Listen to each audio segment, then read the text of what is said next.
Welcome back to Tale 3 Cabins. If you watched last week's video, I gave a little tip-off at the end about what this week is going to be about. And for those that you have watched, probably could have guessed, some of the eagle eyes out there, but I'm going to be working on putting a cab on my 1025R.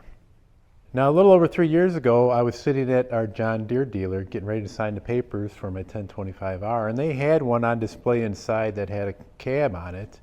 And it looked kind of neat, and I thought in the back of my head, boy, that'd be kind of nice to have. But then when I saw the price tag, and I believe the cab at the time, and still, if you order them through John Deere, it's made by Mauser. And at that time, it was about a $6,500 addition to the cost of the tractor, which I thought was pretty pricey. And I think now it's closer to $7,000 if you wanted to get one of those cabs. Now, besides the price, another reason, and probably the main reason, when I first got the tractor, I stored it in this shed for the about 3 years that I've had it. And one of the things about this shed is the opening is under 7 feet. And I always fold the wraps down when I had to pull it in here.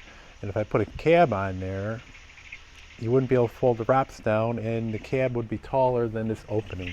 So it was completely out of the question for about 3 years until I built my pole barn.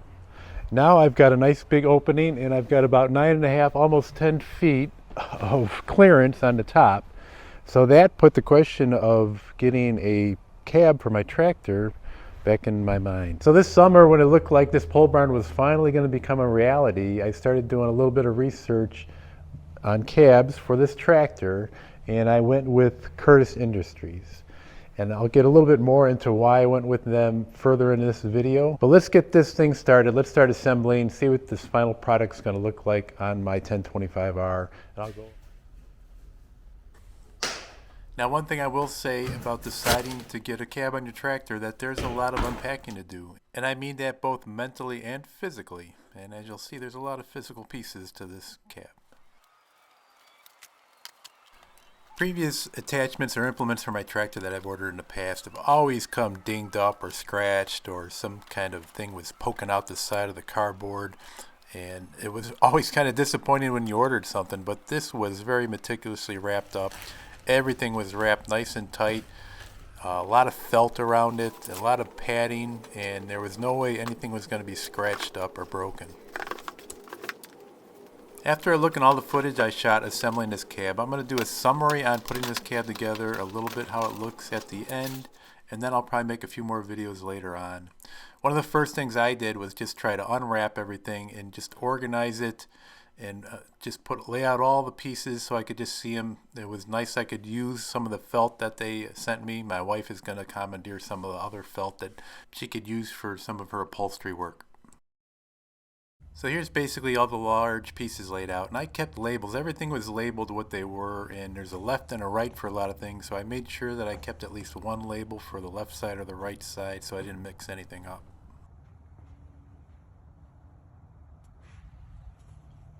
So in this box there are some of the smaller items. There's the nuts and bolts that you're going to need for most of the assembly. There's the heater hoses, the wiper motor, the necessary wiring for the heater and the wiper motor, and also some wire extensions with plugs to extend your work lights. The manual starts out with a list of tools that you're going to need, and if you're a newbie assembling this together, they say it's going to take about 7 hours.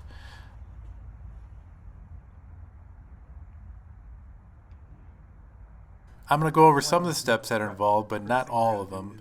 And this way it can kind of give you an idea if you are leaning on getting a cab, if you think you want to do it yourself, or if you want to have maybe the dealer do it or the reseller do it. You'll get a feel for what's involved. So before you even start assembly, you need to prep your tractor a little bit. This involves removing your work lights if you have the 1025R, because they're going to be in the way of the new rails that you're going to put on. And then these work lights are going to get used later on. You also need to disassemble the 2 main bolts that are on your floorboard.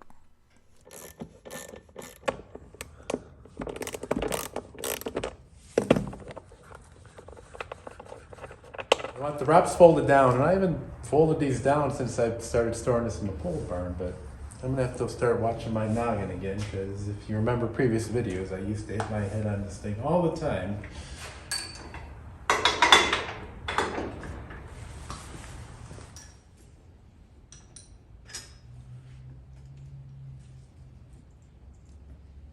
After removing your rear side lights, you need to loosen up the wire harness down below by your ROPS, and you're going to want to pull at least a good foot as much as you can to extend the side lights.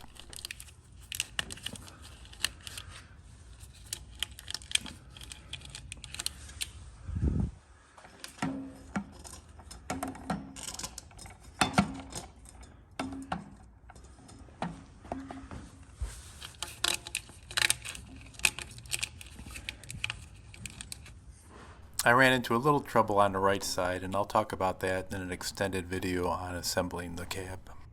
Now it's time to break into the large bag of nuts and bolts, and I'm not the greatest when it says what type of nut or bolt or what size they are, so I sorted them all out, divided them up so it was a little bit easier for me to tell what was what, and then started assembling the first pieces onto the tractor.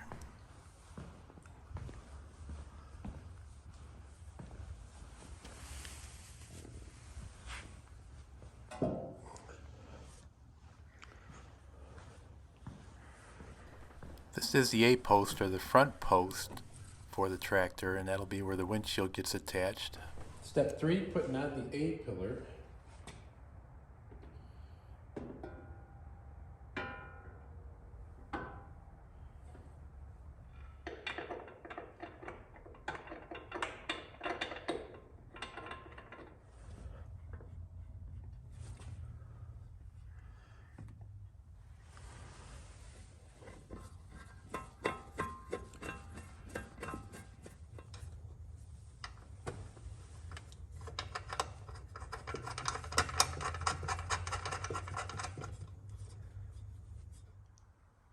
Front part of the frame is on. Everything is just temporarily snugged up. Nothing is tightened down yet. You're going to want to leave everything loose so you can make minor adjustments later on. The next part is for the rear assembly of the rear post, and that'll take 3 pieces to assemble prior to starting to put that on the tractor.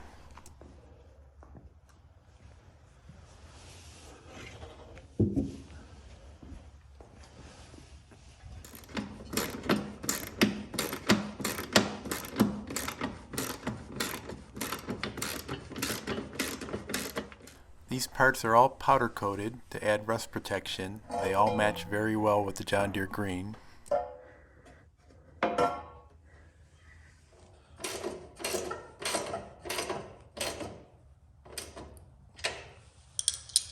you tighten this up, we'll straighten things out.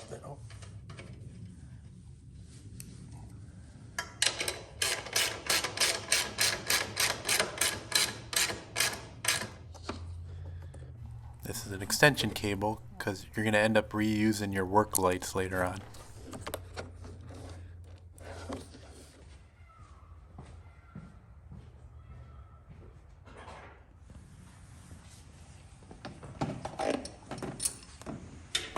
Going to temporarily remove the bolt off of the rear brace, and that'll get put back on in a second.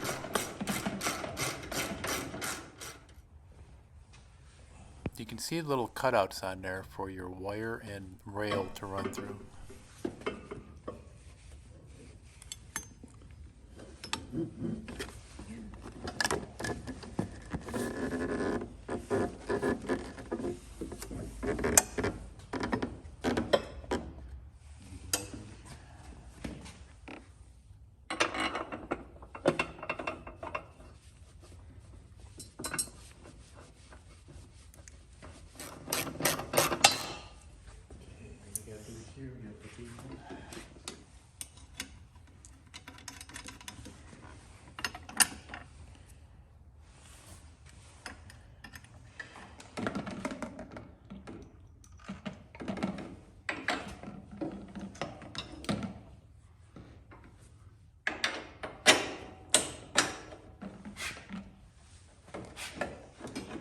Alright, until this point, I think you can pretty much manage by yourself. Now we're going to start getting into some of the bigger pieces, and it would probably be helpful if you had a second person.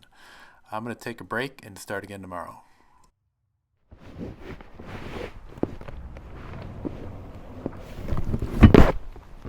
Well, hi-de-o. I just was bringing in my Christmas stool. No, not that Christmas stool. A John Deere one that I got for Christmas, bringing it into the pole barn. Back to the cab install. I disconnected the battery because there's going to be some wiring today. We're going to be disconnecting some wires off the alternator. I'm also going to need to drain the radiator, and I got a nice clean container on the bottom to collect the antifreeze so I can reuse as much as I can. Prior to doing this, I did stop at the John Deere dealer and picked up some extra antifreeze in anticipation of this because I don't know how much I might lose, and I don't know how much the new hoses and the heater are going to need.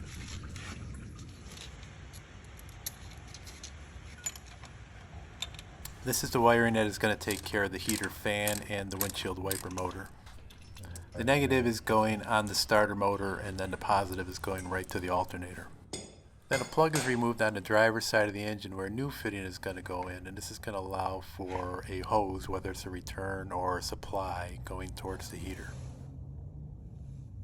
I checked out the manual well in advance on their website and downloaded it, so I kind of had an idea what I was getting into, and this part was going to be a little squeamish for me, just cutting right into a radiator hose, but it was no big deal.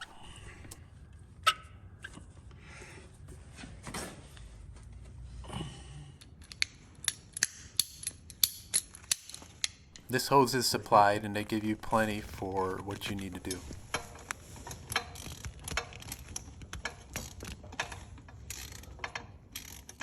This is the hose coming off that plug on the driver's side of the engine, and it's a shut-off, so in the summertime you don't have to have hot radiator fluid circulating in the heater core.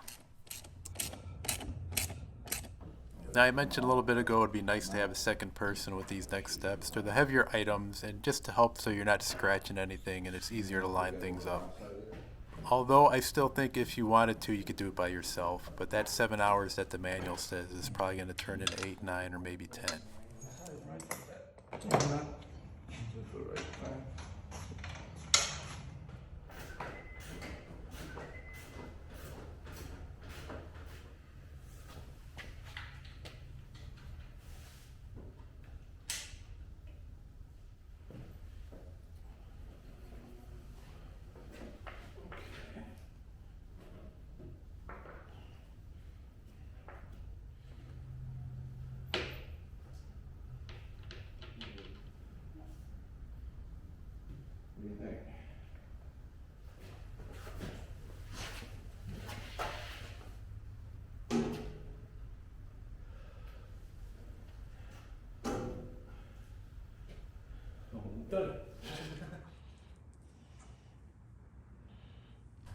The bolts coming through the roof of the cab have a nylon washer with them to help keep it weather tight.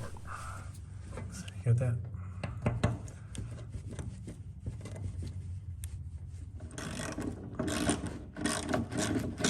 Oops,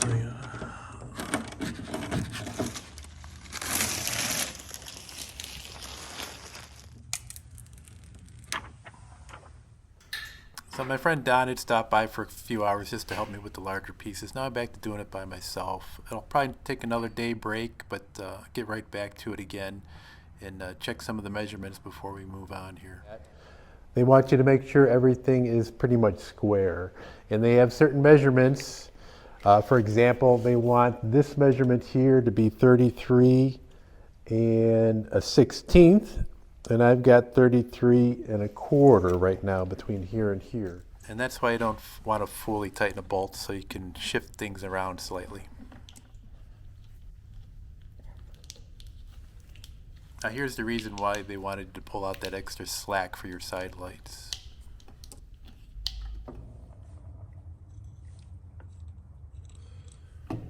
I still have my light bar up on the ROPS, and it looks like it's still going to clear over the roof to shine in front of the tractor, so I opted to put these work lights towards the rear. Next is just putting the windshield wiper motor in place.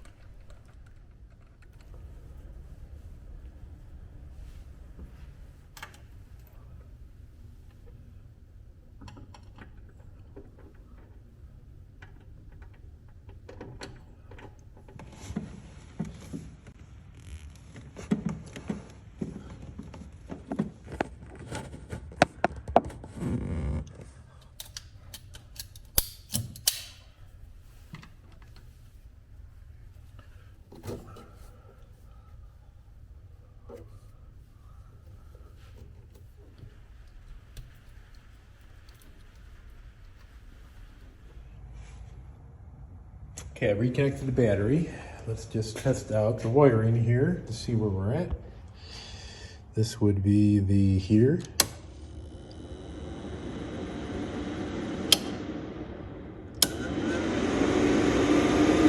It's high and low. This would be the wiper. I don't have the wiper on there yet, but that's working. Let's check out our lights.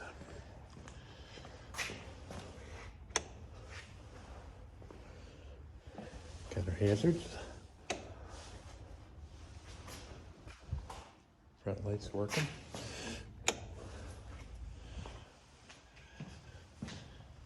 Work lights in the back. Headlights in the front. And my light bar is still on top.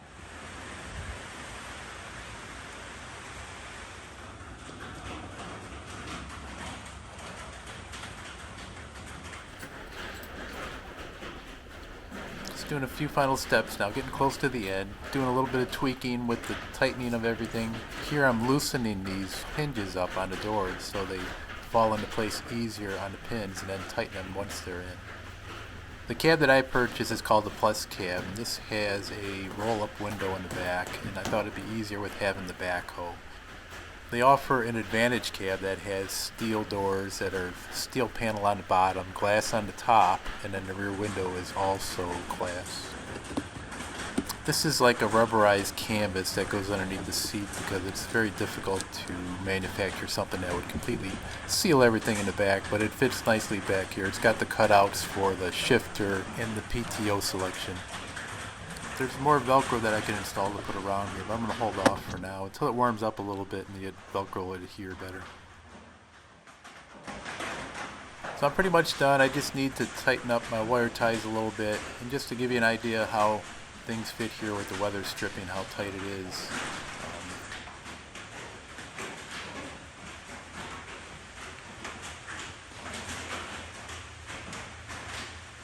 I was able to keep my toolbox on, and of course won't be able to reach it with a cab in there, but I can still have it mounted.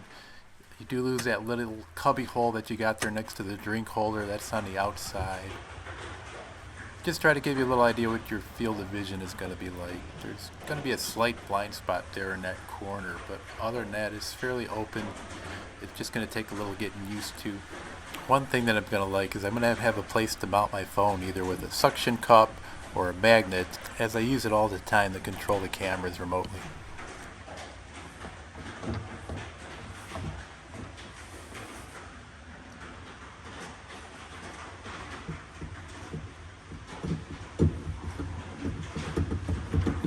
So early in the video, I mentioned I would talk about why I chose Curtis.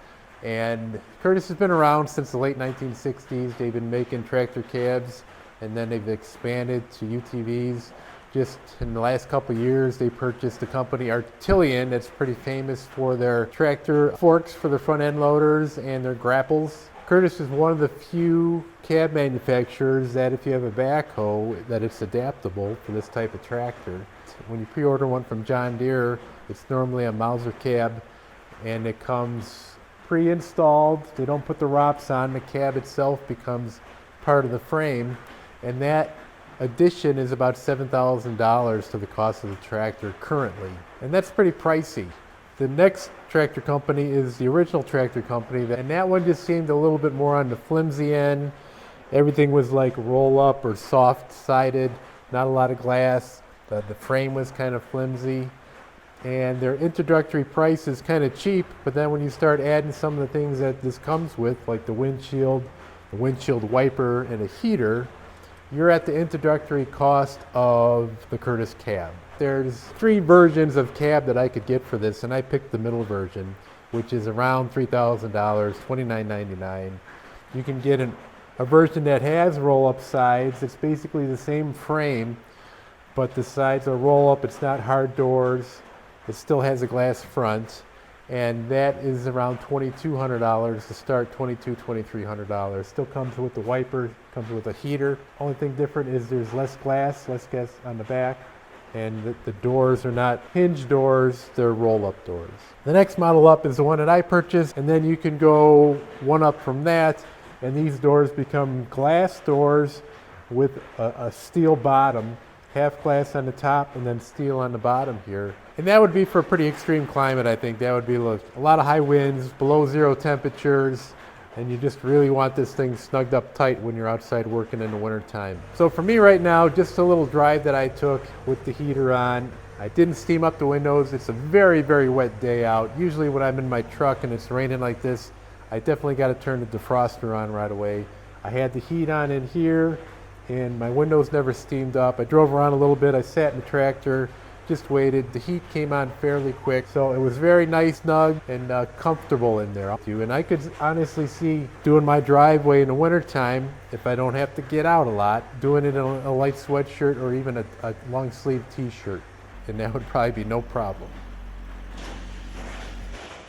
One other thing I noticed with the Mauser cab is that it really covers up the gas cap. It only gives you a couple inches above the gas cap of the space. And if you use gas cans like I do, you're not really going to be able to fill it up that way. You're going to have to find a nice way to pump it in or use an extended funnel.